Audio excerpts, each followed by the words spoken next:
श्री स्वामी समर्थ. आजच्या व्हिडिओमध्ये आपण ऐकणार आहोत एक भावनिक संदेश, काका आणि पुतण्यामधील नात्याची, राजकारणातील संघर्षाची आणि विश्वासघाताची कहाणी.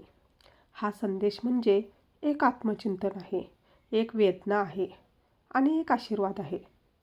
राजकारणात विरोध असतो, मतभेद असतात, पण रक्ताच्या नात्याची ओढ ही वेगळीच असते.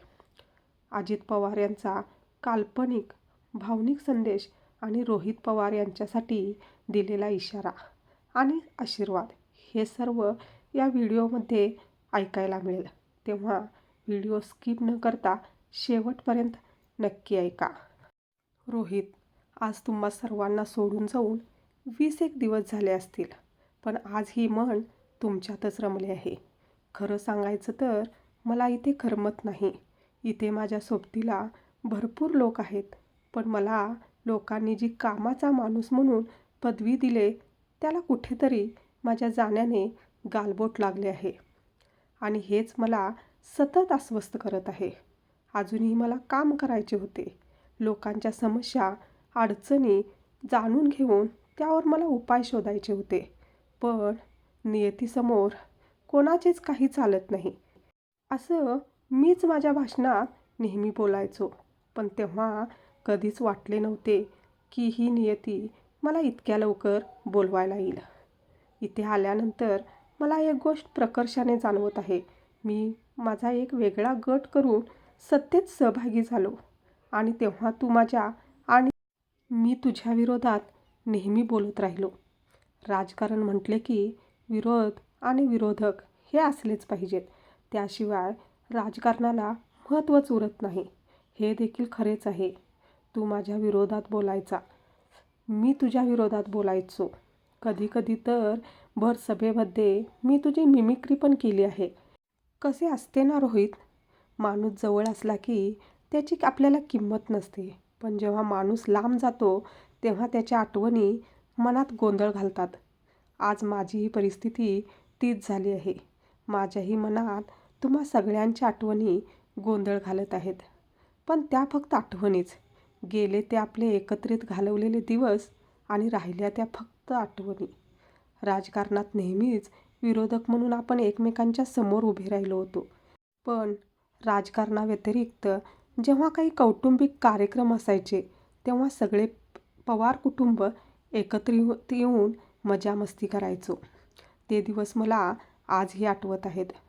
तू माझा आज अपघात झाला की घातपात झाला हे समजण्यासाठी आकाश पातळ एक करत आहेस. पुराव्यासहित तू लोकांच्या समोर सगळं काही मांडत आहेस. माझा घातपात झाला हे खरेच आहे. मलाही आधीच चुकून कळले होते. आज ना उद्या माझा घात मी जवळ केलेल्या लोकांच्याकडूनच होणार, म्हणून तर मी सावध राहायचो आणि हे तू ओळखलंच. आज तू माझा पुतण्या शोभतो आहेस, पण तू माझा बारकाईने अभ्यास केला आहेस. आज मला तुझा गर्व वाटत आहे. एक पुतण्या आपल्या काकासाठी काय करू शकतो हे तू दाखवून दिले आहेस. माझा अंत्यविधी होत असताना तू एकटा बसला होतास. लोकांनी काका गेल्याचं दुःख कोणाला सांगता येत नाही म्हणून बोलले आणि हे खरंच होतं. तुला मी गेलेल्याचं दुःख होत होतं आणि त्या दुःखाच्या बदल्यातच तू आज माझ्यासाठी संपूर्ण सत्तेच्या विरोधात बोलत आहेस. पण मला तुझी काळजी वाटते. तू जे काम करत आहेस हे पाहून मला थोडी भीतीही वाटत आहे, कारण लोक सत्तेसाठी काहीही करू शकतात हे मला आता कळून चुकले आहे. कारण मी ज्यांच्यावर विश्वास ठेवला तेच लोक माझ्या जीवावर उठले, पण मी आता काहीच करू शकत नाही. पण तू जे करतो आहेस, माझ्यासाठी सत्तेच्या विरोधात बोलतो आहेस, यावरून तुला माझ्या जाण्याचा किती धक्का बसला आहे हे मला दिसत आहे. तू माझ्याच पुतण्या आहेस. माझ्यासारखाच. एखादी गोष्ट एकदा ठरवली की ठरवली, ती पूर्ण करून त्याचा निकाल लावायचा, हेच आपल्या दोघांमधील साम्य आहे. पण मला आज तुझी काळजी वाटत आहे. रोहित, थोडं जपूनच राहा. तू माझ्यासाठी याआधीही महत्त्वाचाच होतास आणि कायमच राहशील. लोकांना खरं काय आहे हे लवकर समजू दे. तू हाती घेतलेल्या प्रत्येक कामात तुला यश मिळू दे आणि तुला उदंड आयुष्य लाभू दे, हीच मी देवाकडे प्रार्थना करीन.